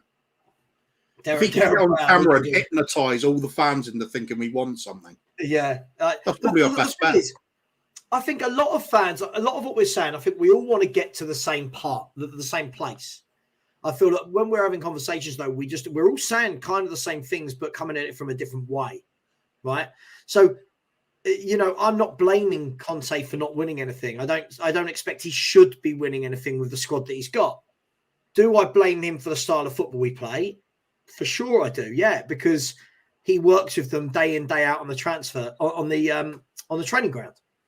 So, horses for courses. We'll go for another 5 minutes, Kuva. It's literally Conte here. It's literally pining, backing him to stay here, and like it's going to take us somewhere. It's like pining for something that's never going to happen. It's pointless. I don't see why we bother appointing him. We're never going to put in what's needed to get in what he needs. It's for me. It's just we're playing quite regularly, playing some very painful to watch football for no reason. It's not going to get us anywhere. We're already crashing out of cups this season. I mean, that away game at Forest was shocking. You look at some of the other games when we're playing the big sides, we're shocking again. It's occasional second half displays to bail us out of trouble or not quite be good enough in other cases. It doesn't work. It's not going to breed success. This is an interesting one, Coover. When we look at TT Tone's point, so we need to keep Conte until we work out where we're going. As bad as it is now, it could get worse without a plan. I think TT Tone, this is the thing for me, is that I think there are fans that are prepared that whatever happens, it's going to get worse before it gets better. I'm comfortable. I've come to peace with that in my mind, right? I think Kuva has as well. If Conte goes, whichever manager comes in, let's be fair. Let's be really, really honest. That manager coming in is still working with Harry Kane, Kulusevski, Heung-min Son, Richarlison, Bentancur, Basuma, Højbjerg, Perisic, Romero, Longley, right? They're not coming in and working with a relegation threatened team. So I'm quite prepared that whoever that new manager is that comes in Make sure that it's a manager you see being here for a few years with an ethos. Yeah. Make sure it's a manager that has got a plan in place. I'd be happy with that. I truly would, Kuva. Yeah. Like I've said it several times, I would be happy with a long-term project, even if they said, it's going to take 5 to 10 years before the academy's in full working order. We start pumping out players that are ready for the first team. I mean, good quality players who know the way of playing for the club. We've got a direction. We've got a style of football that's associated with us, regardless of which manager is here.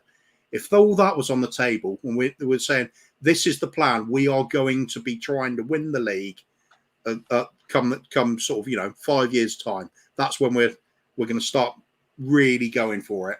You just got to be a bit patient while we put all the things in place. Total revamp of everything. We keep talking about that hard reset at the club. I'm all for that. I just want a sense of direction. It's something I haven't seen for a very long time with us. I used to know what we were all about. I don't nowadays. I'm really disillusioned. I think that's the most painful thing of the lot. I don't have this hope anymore. It's gone. There's no. I don't see where the light at the end of the tunnel is. It's just constant another tunnel. Well, we'll build a tunnel extension. That's what we need at the club. Nothing. I agree with you. I mean, look, this is an interesting one. I mean, Adrian has said Klopp joined Liverpool in 15 and won his first trophy at 18. Similarly, Pep joined Man City in 2016 and won his first trophy in 2018. Those stats suggest the best managers take time to succeed. Well, yeah. I mean, look, I don't think anyone disagrees with that. I think the difference is that these, again, we say it again and again, these managers were backed. And what I would suggest is in that time frame, Klopp made a couple of finals before he actually got over the line as well, if I'm right. I'm just having a quick look. I'm pretty sure he got to, in his first season, he got to a cup final. In his first season, he got to 2 cup finals. Did you know that? He got to the League Cup final and was the runner-up, and he got to the Europa League final and runner-up. So it wasn't like he was terrible to begin with. There was positive steps, but Pep Guardiola, that's only his second season. If you think from 2016 to 2018, it's his second season he won the league. But it's all about being backed, Kuva, right? It's all about being backed. Yeah, absolutely. Right. So that's what it comes down to. Little comment there from Matthew Hayden as well. Kuva, I respect you, but you support a club that's not massive and serial losers. Well, we are serial losers at the moment. We haven't won anything for 14 years, so can't argue with that part of it. But we are a massive club. The revenue alone that we generate, the fan base we got, the world-renowned club. It's crazy to say we're not a massive club. We are. We're not like a super massive club like the likes of Real Madrid at the moment. We're a tier below that, certainly, but we're right up there. There's a lot of other clubs that should be in a better position than they are as well. Like the Villa, Newcastle only just coming back to something. Villa, Sunderland. You could even say the likes of Birmingham City. They should surely be doing better. Big fan base. It's a lot of clubs underperforming over the time, but it doesn't mean they're not big. We have got massive fan base all around the world. We have indeed. Just quickly, please, we're going to go for another few minutes. Please smash the like button. There's only 45 likes. We've had up to 150 people in here. Please, if you haven't subscribed, please do. Let me know if you are going to subscribe, or if you do, please let me know in the chat so I can thank you. I think one of the key things, Kuva, is, kind of going off this point here, is when sometimes we don't look at it from the player's perspective. When we say, as fans, do we care about the football if we win?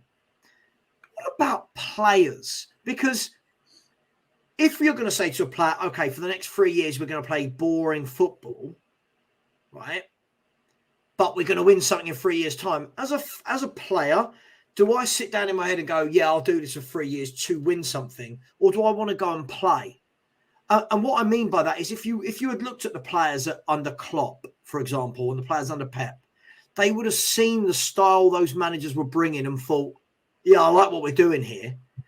I think some of the Spurs players look bored in doing what they're doing under Conte. I think they look bored in constantly just going back into a, like, like with, when they say Transformers fall back. Look at Sonny. When's the last time you really seen Sonny beaming with a smile? Well, the Leicester game, really, isn't it?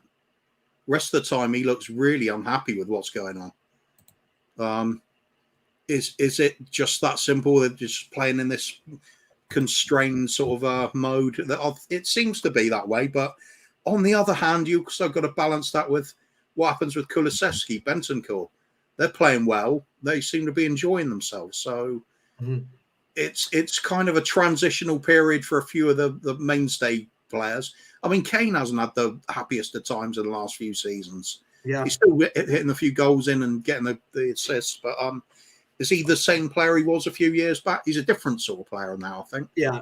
I just wonder, because I know if I was playing Kuva, I wouldn't, if I was a professional footballer, I wouldn't want to play for Antonio Conte. I wouldn't want to play for Simeone. That's just me, right? I'm sure we're all different, but I'd want to play in a team where I think, oh, my team's going to have the ball. I want to be involved in intricate passing and patterns of play. I don't want to be involved in, right, all 10 of you get behind the ball and we'll capitalise on mistakes. But that's just me, mate. Yeah, I'm the same. Got to play attacking football as far as I'm concerned. You've got to enjoy what you're doing. For me, that's at the end of the day, that's what it's all about, enjoyment. So, I watch football for enjoyment. Right. If it's only the result that counts, I can just look up a result on, click on Sky Sports, have a glance. Oh, we did well. Yay. It's not that. I've got to have the spectacle. I've got to be getting off my seat, cheering on some magical bit of play, some great passing moves. I've got to love it. I love football. I mean, at the end of the day, I'm not even sure if I'm like Spurs first and football second, and then I think I'm the other way around. I'm football first, Spurs second. Yeah, it's like I love the game, but the Spurs are the club I follow the most. But without football, there is no Spurs, right? So it's got to be the football. I mean, yeah, I get it though. Other people are far more tribal about it, and it's like winning is the only thing that matters. It doesn't matter. They've got to have the one-upmanship with some of their mates and the banter that goes with it. I get that. It's just not how I do it. Cove, we're gonna look at some comments here. Some that have made me laugh. This one I agree with. This is right. When you get young, talented talent like Mudryk, Gakpo, Felix, are they really going to want to sign and play for a Conte team? I don't think so. Luke Fortuna said players are bored but make comebacks and score most goals towards the end of games. But that's two different talking points. I think the players almost like it when we go behind from these tactics because it does then allow them to express themselves a bit more. But for how we're set up, that's not how we set up. Huge difference, Luca. Daniel has said we need a manager that enjoys putting faith in young players. Yeah, I mean, the previous one, there's no way any manager is going to have it as a game plan to deliberately go 2-0 down. I'm not saying a game plan to go 2-0 down, but I think it's a game plan to try and keep it tight and... Oh, yeah, we're just incapable of doing that, yeah. Yeah. This Gaspar said, in the 90s, we were mediocre. We knew where we were. Now it's just frustrating. We're a pretend big club. In the 90s, we won trophies. I'm just saying. In the 90s, we had flair players like Ginola, like Gaza. God, give me back those days. Peter Simon said, attacking football can be losing football. So boring football. I hate to break it to you. All football is losing football. No one wins every game. Yeah? Man City don't win every game. Losing football, yeah. Billa said our central midfielders under this guy are what Kane and Son were under Jose. Darryl said win more than you lose attacking. History shows that. Kuva, Conte is the worst manager in the top 6. Okay. Lucas said, fine, sorry, it's a bad sequence accepted, but it's something that can be hopefully addressed. Look, I'm gonna. We're on an hour and 54. We're gonna go at 2 hours if that's all right. So we've got 6 minutes if you're cool to go 6 more minutes. Adrian has said, hate our style of football, but I'm willing to see how it works when Conte shaped the squad to his style. This is great. What happens if we keep shaping it? So far, I've seen no shape to his style, but look, what happens if we start to shape it to his style and then in a year he leaves, the new manager comes in and we're set up to play wing backs forever with negative players? Again, this goes back to wing backs. Everybody knew it's a massive part of Conte's system. Have we really addressed it? No. So why do people assume we're going to shape the squad for Conte's style? We've made a terrible attempt at it so far. 18 months later, it's not a lot better, is it? What we have managed to do is get the likes of Kulusevski and Bentancur, which have been, outstanding for us. Otherwise, same as. Shape's not there. As well, on the Bentancur thing, I do feel like everyone goes a bit too over the top, Kuva, with Bentancur. I think Bentancur does really well against the lower teams. Against the top teams, I've not really seen him stand out, just in my opinion. I don't see him do anything against Chelsea, United, Liverpool, those types of clubs. He's more of a I think he's more of a team player rather than that individual talent. Gareth Bale could do it on his own against anybody, sort of thing. Bentancur, I think he's the sort of player. He's the kind of metronome of the team. You won't get the best out of him unless you surround him with great players as well. I think he'd walk into a lot of the big teams in the world. I really do. I don't think he would. I honestly don't. I think he's a good player, but I think we're doing what we normally do. A player has 3 or 4 good games in the shirt. I'll put it this way. If you compare him to, say, a Steven Gerrard, Steven Gerrard could go into a poor team and make it into a decent team that's capable of perhaps nicking a trophy. Bentancur won't do that. But fair enough. Yeah, I agree. But if you put either of them into a Man City team, they'd do well. Yeah.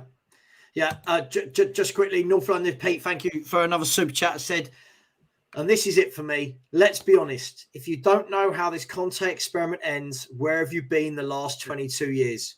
30 years. Don't just limit it to Levy. It was the same under Sugar, really.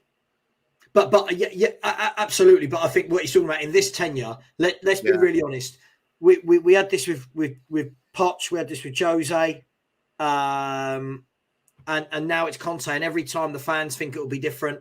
Chris, you've said he hasn't got the freedom to shape it. Levy signs the players he wants. Yes and no. I mean, surely the whole point of in the last 2 windows should have been Conte and Paratici talking about some form of the players they want. Even if it's not the players you want, surely in the positions you want. Like, I don't know. I agree, but that's the way it should be. But Pape Matar doesn't get a kick. Jed Spence clearly doesn't get a kick. Yeah. Well, Udogie doesn't even come to the club. Udogie. So how did that help us last season? This season? But then what about Ibasuma, Richarlison? Yeah, they didn't start off in the team either, did they? Had to force their way in. But let's be fair. Basuma only starts, when one of those other 2 aren't fit, or if we play a free. And Richarlison, let's be fair, is playing because Sonny and Kulu have been in and out with injuries. Look, we're going to leave it there. I'll read the last few comments. Rob has said it's not rocket science. The upgrades in the back line are paramount, keeping clean sheets, and not Dyer and Sanchez. Absolutely. Lucas said, can't disagree with that. Pete for North London is. Charlotte Ella Anderson, that's a great name, said, Sava, you're right. I don't have faith in Conte because how can Arsenal be above us considering we have better defenders, midfielders, and attackers? I don't think we have better defenders. I wouldn't say we have better defenders. I think we've got better attackers for sure. The rest of the team, I don't know. I like Partey in midfield. Xhaka looks like a man reborn in that midfield for Arsenal, but can they sustain it? I agreed. Ari Bentancur, he's been good, but people make him out as though he's Pirlo.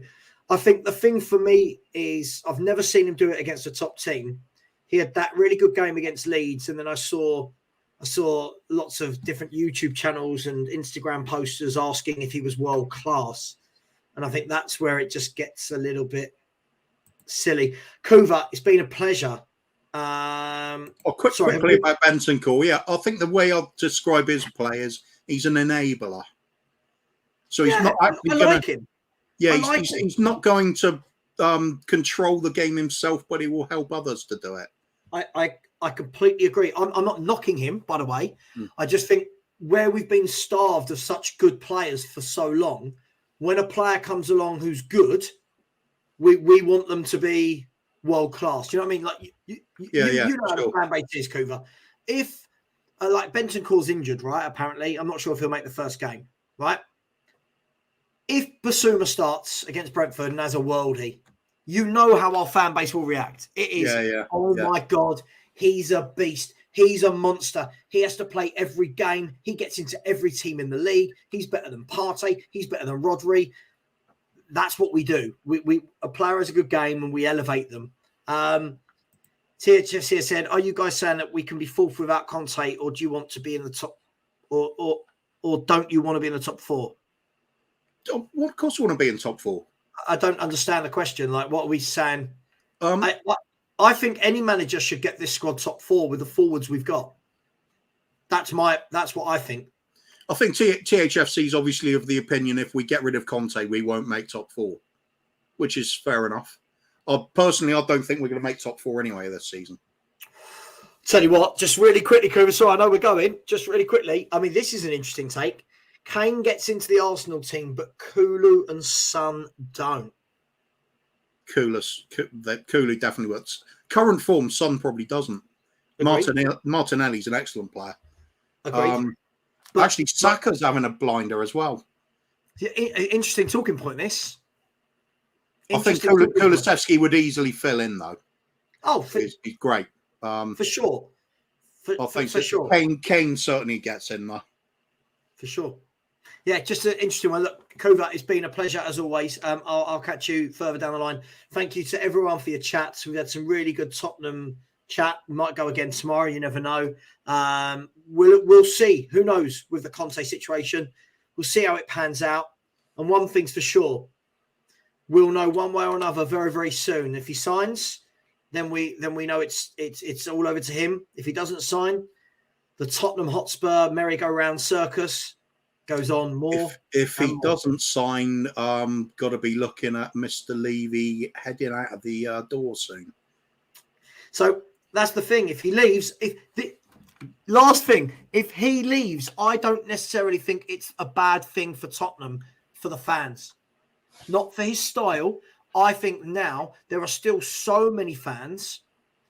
Yeah. Fans I know that won't watch my channel because I'm Enoch out. Those types of fans, right?